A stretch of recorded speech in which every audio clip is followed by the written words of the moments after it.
Marc, I'm the host of the Channel Chat podcast show, and today I have the pleasure of Rakesh, Parbhoo, the Global CTO and SVP of Middle East and Africa at Westcon-Comstor in the virtual studio. How are we doing, Rakesh?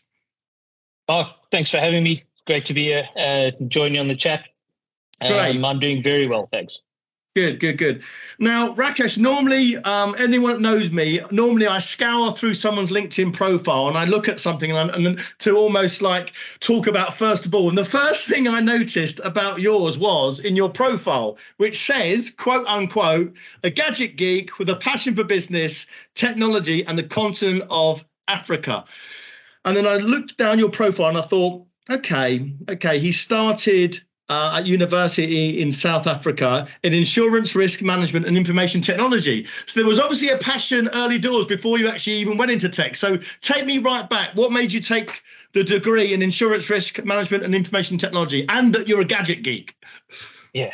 When we start on the gadget geek side, I mean, since I was a kid, I've always been playing around with, computers and gadgets and breaking my toys when I was really young, not being able to put them back together. So it all started from there. I went to study a business degree. Started in 1994, and not quite sure how I ended up in insurance and risk management, but I kind of liked the subject. And the other side of it was the information systems side. And when I left university, I could have ended up in either or. I was basically I suppose like most graduates, you're looking for the first job offer that comes your way, and that's where you want to go. And I was obviously applying to insurance companies. And then an IT company came knocking on the door, and that's where my IT career came from. But even while I was at university, funny enough, I worked at a publishing company, and I did desktop support for them, and I used to build PCs in my spare time. So I've always had this technology side to my life, even though it wasn't where I was necessarily going to go with my career, but certainly ended up that way.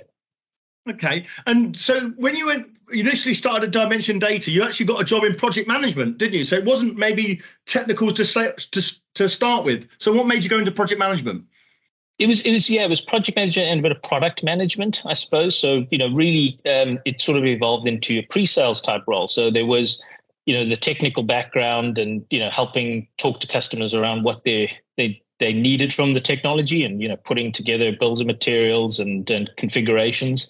And I started off with working with a couple of vendors on that side. So it was more of a technical and side to the role, but quickly I evolved into a more sales roles that I wanted to get into, because I felt that selling was kind of where you could really make a mark, and I wanted to move out of the technology side. Or just focusing on the technology side to getting more involved in the sales of the technology.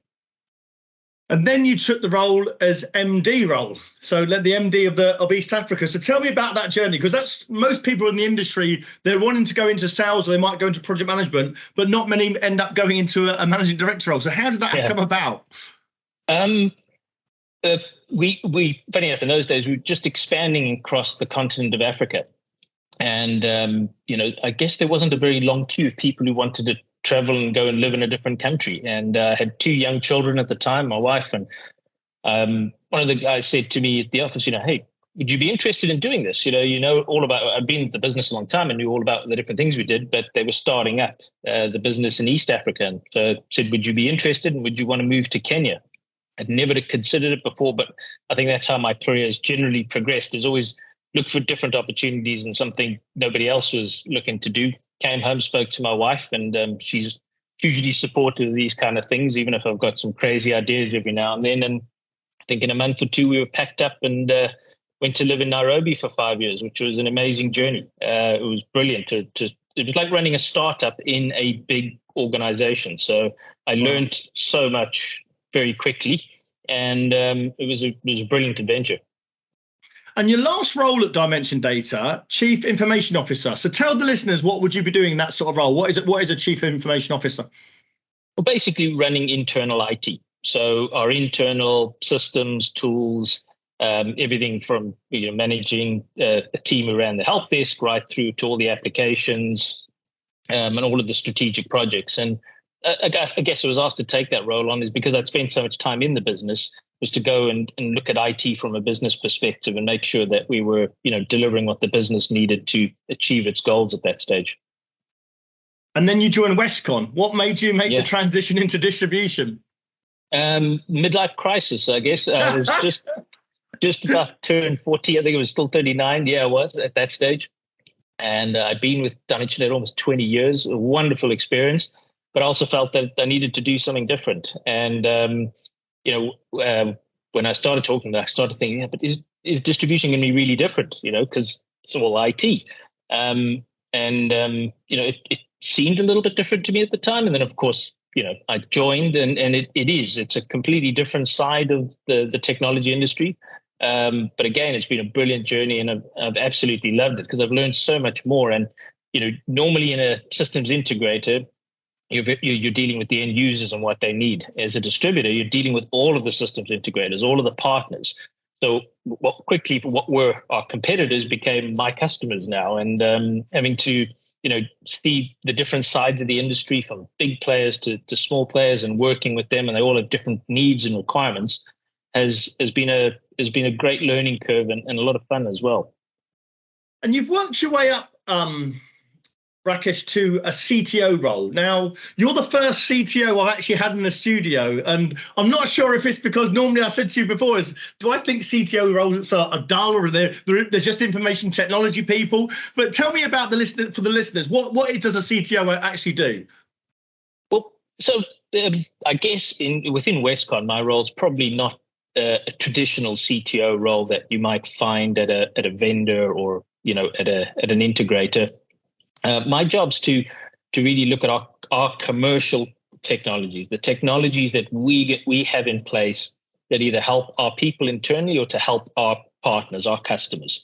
And it's to figure out how we're getting the maximum value out of the investments we're making in that space, and then looking at where the technology is going, what's happening within a partner, what are end customers demanding, what are vendors bringing out, and how could we digitize that more and provide a digital solution to the various stakeholders that we have. So it's great because it gives. I still have a role within the business, running a region, and I can see every day what challenges we may have. And then I'm wearing my CTO cap. It's about how we can leverage and scale some of these solutions globally that will address those. So it's it wasn't a role we had before as well. It was a role that